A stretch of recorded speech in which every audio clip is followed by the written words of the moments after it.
एक ऐसी हैबिट है जिसका आज की डेट में 99% स्टूडेंट इसका शिकार है। द हैबिट ऑफ प्रोक्रास्टिनेशन, टालने की आदत। ये एक ऐसी हैबिट है जिसने ना जाने कितनों की जिंदगी बर्बाद की है, ना जाने कितनों के सपने को मारा है इस एक हैबिट ने। हम बोलते तो हैं कि इस काम को मैं बाद में कर लूंगा, मैं बाद में पढ़ लूंगा, लेकिन हम क्यों बोलते हैं? हम किसी भी काम को कल पर क्यों टालते हैं? इसके पीछे क्या रीजन है? ध्यान से समझने इस बात को, क्योंकि जो मैं बताने वाला हूँ थोड़ा डीप है, लेकिन अगर समझ गए तो बहुत कुछ अच्छा हो सकता है इस वीडियो को देखने के बाद।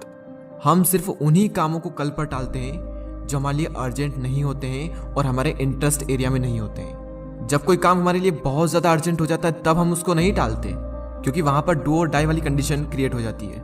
वहाँ पर टालने के लिए कोई ऑप्शन होता ही नहीं है।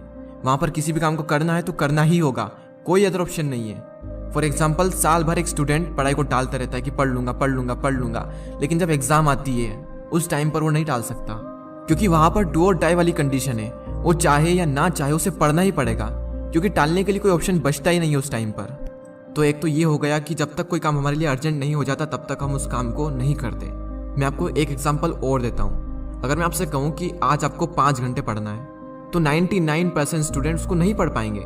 मैं क्या, अगर आप खुद भी अपने आप से कमिटमेंट करो, खुद भी एक गोल बनाओ, तो आधे से ज़्यादा लोग उसको पूरा नहीं कर पाते हैं। और वहीं मैं दूसरी ओर कहूँ कि आपको 5 घंटे पढ़ना है और 5 घंटे पढ़ने के बाद आपको 1 लाख रुपए मिलने वाले हैं, तो 99% स्टूडेंट क्या, 100% स्टूडेंट 5 घंटे नहीं बल्कि 10 घंटे पढ़ने को भी तैयार हो जाएंगे वो, और वो पढ़ भी लेंगे। वही स्टूडेंट है, वही दिमाग है, वही टाइम है, सब कुछ वही है। तो क्या अंतर आया? जो स्टूडेंट 1 घंटा भी नहीं पढ़ पाता था, पढ़ने बैठ भी नहीं पाता था, वो 10 घंटे पढ़ने को तैयार हो सकता है। यानी इतना तो फिक्स है कि कोई भी इंसान 10 घंटे पढ़ सकता है, अगर उसके सामने इतना बड़ा रिवॉर्ड हो तो, इतना बड़ा मोटिवेशन हो तो। लेकिन हम सबको पता है कि 1 लाख रुपए कभी नहीं मिलने वाले हैं, इसलिए यह भी सॉल्यूशन नहीं है।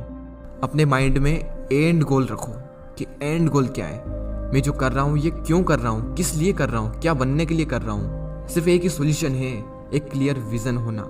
जब विजन क्लियर होता है तो कुछ करना नहीं पड़ता, काम ऑटोमेटिक हो रहा होता है। जबरदस्ती काम नहीं करना पड़ता, एक फ्लो में काम होता रहता है। यानी आप पढ़ रहे हो तो क्यों पढ़ रहे हो, क्या बनना है, क्या करना है, उसकी एग्जैक्ट पिक्चर क्लियर माइंड में रखो, उसको विजुलाइज करो, उसको फील करो और खुद को फील कराओ कि वहां जाने के लिए, वो करने के लिए, वो बनने के लिए मुझे पढ़ना तो पड़ेगा। तो जब मुझे पता है कि पढ़ना पड़ेगा तो मैं क्यों नहीं पढ़ रहा हूँ, अपने आप को फील कराओ कि अगर मैं नहीं पढ़ा तो मैं यहीं रह जाऊंगा जहां पर मैं हूँ, और अपने गोल्स को अचीव कैसे करूंगा। बड़े बड़े सपने हैं, बड़ी बड़ी ख्वाहिशें, सब कुछ मिलना चाहिए, बस जो करना है उसको करना पड़ेगा। तो जब आपको पता है तो करो ना, उसको टालो मत। उसको टाल क्यों रहे हो? फिक्स कर दिया है 2 घंटे पढ़ना है तो पढ़ना है, तो अपने आप से सवाल करो कि क्या 24 घंटे में से क्या मैं 2 घंटे भी अपने सपनों के लिए नहीं निकाल सकता?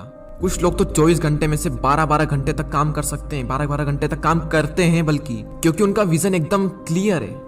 उनको सुबह उठने में आलस नहीं आते, काम करने में आलस नहीं आते, बल्कि अंदर से सेटिस्फेक्शन मिलता है, खुशी मिलती है। वो डेली खुद को ये फील कराते हैं, खुद का किया हुआ प्रॉमिस पूरा करते हैं कि आज भी मैंने जो किया वो मुझे अपने गोल की ओर ले जा रहा है, आज भी मैंने अपने सपनों के लिए काम किया।